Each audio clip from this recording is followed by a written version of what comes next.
Pagi Pak, kemarin kita dengar update-nya nih Pak, mungkin boleh lagi kita mendapatkan update untuk evaluasi pelaksanaan PPKM darurat yang telah berlangsung selama ini Pak Luhut. Elin, kalau mengenai PPKM darurat, saya kira saya sudah bicara banyak juga. Saya kira progresnya ya oleh teman-teman polisi, TNI, Satpol PP, Pemda, saya kira cukup maju karena kita bikin monitoring itu menggunakan Facebook, NASA, NOAA, dan juga Google. Jadi dengan gitu kita bisa lihat kegiatan aktivitas dari dari masyarakat, dan kita lihat sudah ada penurunan cukup oke, dekat 15%, tapi kita mau sampai 20-25%. Jadi dengan sekarang ini 13-15% range-nya yang sudah bisa menurunkan kegiatan itu, lihat hasilnya sudah mungkin kita bisa lihat agak sedikit mengendalikan COVID ini. So, kalau dibiarkan tadinya itu bisa melonjak terus cepat gitu. Tapi ini pun tidak cukup saya pikir. Nah yang penting sekarang rumah-rumah sakit untuk ICU-nya secara masif kita tambah. Karena kekurangan cukup besar karena COVID varian Delta ini pengembangannya itu sangat cepat sekali. Jadi kita berpacu dengan dia. Nah, tidak mudah juga, kita keteteran juga, jujurlah, keteteran juga. Tapi sekarang saya pikir apa yang dilakukan oleh PUPR, Kementerian Kesehatan, Kementerian BUMN, saya kira itu sinergi yang sangat baik dengan TNI, Polri, itu sehingga rumah sakit ini praktis secara bertahap kita mesti penuhkan. Yang kedua adalah menyangkut masalah oksigen yang rame. Memang oksigen itu naik 4 kali lipat permintaannya, dan kemudian kecepatannya juga. Jadi kita mobilisasi oksigen itu juga awal-awal jujur keteteran juga. Tapi sekarang saya kira bertahap sudah mulai baik, karena kita mobilisasi dari mana-mana itu sekarang oksigen, dan kita prioritaskan pada kemanusiaan, sehingga industri kita agak kalahkan. Nah, samping itu kita juga akhirnya melihat oksigen konsentrator menjadi salah satu solusi, sehingga orang-orang yang penyakitnya ringan, kasusnya ringan, kita berikan oksigen konsentrator. Itu ada kita sekarang pesan lebih 40.000, kita pesan dari Amerika dan dari Cina dan juga Jepang. Mudah-mudahan dan secara bertahap datang, dan dari Singapura sudah datang. Dan itu dari Singapura saya tidak tahu berapa ribu, hampir dekat mungkin 10.000. Nah ini kita gunakan di isolasi menteri, dan nanti rencananya kita akan memberikan ke isoman nanti dicatat oleh yayasan dari BUMN, dipinjamkan yang 5 liter atau 10 liter, bisa 5 hari, bisa 10 hari. Kalau dia sembuh dibalikin nanti di-share ke yang lain. Nah ini langkah-langkah masalah oksigen. Jadi sampai ke 5 hari ke depan masalah oksigen ini masih penatannya harus kita lakukan dengan baik. Nah kalau sistemnya, distribusinya sudah bagus, mestinya kita oke lah di situ. Nah masalah obat, tadi juga saya ditelepon beberapa teman, masih ada obat-obat yang kurang.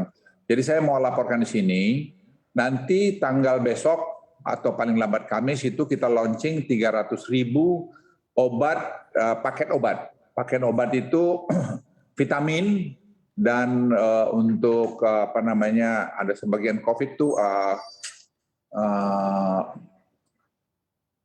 satu macam untuk obat COVID itu bukan yang bukan ivermectin, bukan Actemra, ada yang untuk ringan, kasus-kasus ringan, antiviral. Jadi antiviral. Jadi dengan begitu itu kita bikin, nanti kita bagi 3 paket itu, ada paket untuk ringan, sedang, dan juga untuk sesak napas dan sebagainya. Jadi ini akan dibagikan oleh TNI dengan Kesdamnya, sehingga nanti laporan orang itu kalau OTG positif, dilihat positifnya itu ringan atau gimana, langsung obatnya diberikan. Jadi tidak ada lagi nanti masalah obat menjadi isu di teman-teman di masyarakat.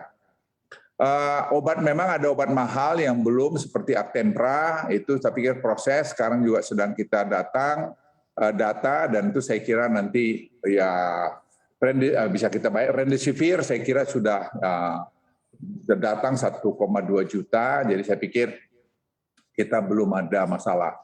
Jadi tadi oksigen, rumah sakit, tempat tidur saya kira di TNI sudah membangun tenda-tenda darurat mereka, baik di Jakarta, di Surabaya, di Bandung, di sentra-sentra itu mungkin sampai jumlah dekat 350 ICU tempat tidur. Jadi kita kedepankan itu semua.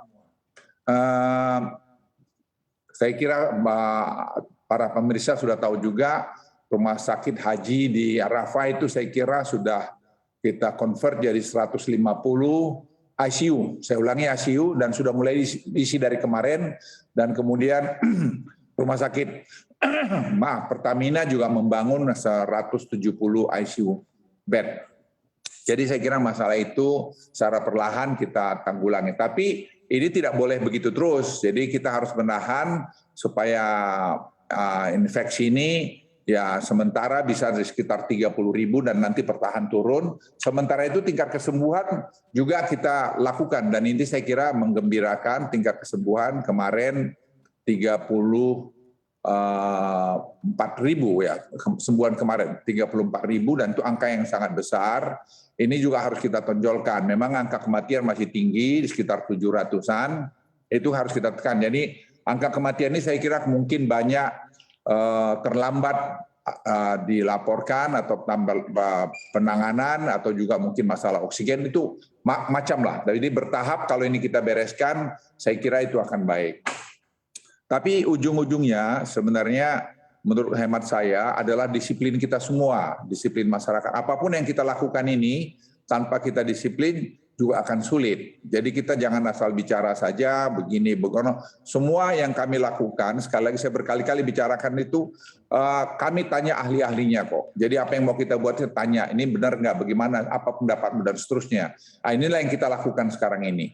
Ya mungkin saja sekali-sekali ada masih yang kurang sana sini, kita sih sangat terbuka kepada masukan. Tapi tidak usah sepertinya kita ini tidak ngerti sama sekali. Kami sangat paham apa yang kami kerjakan.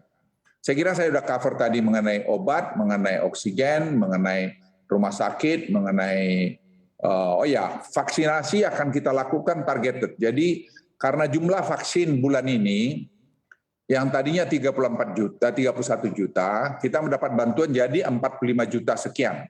Jadi Pak Budi sudah janjian, sudah kami bicara supaya nanti dari 14 juta tambahan ini bisa 10 juta diberikan kepada Pangdam, Kapolda, dan Gubernur untuk mereka melihat mana lagi celah-celah. Nah, apa yang kami usulkan? Kami sepakat akan masuk kepada perkampungan rakyat kita yang marginal, yang lebih di pinggiran, sehingga mereka tuh disuntik di sana cepat. Dan itu saya pikir akan membantu kita untuk menahan kasus ini. Dan saya yakin kalau kita bisa 45 juta bulan ini dan 45 juta bulan depan atau lebih, dan selanjutnya bisa 50-60 juta karena vaksin kita cukup, saya berharap Jakarta dengan Bali itu akan bisa herd immunity di bulan-bulan Agustus. Dan yang lain saya kira mungkin sudah di atas 50% pada waktu itu, sehingga kita bisa menahan ini. Jangan lupa install aplikasi CNBC Indonesia di App Store maupun di Play Store untuk mendapatkan informasi dan perkembangan terkini dari berita-berita ekonomi dan bisnis.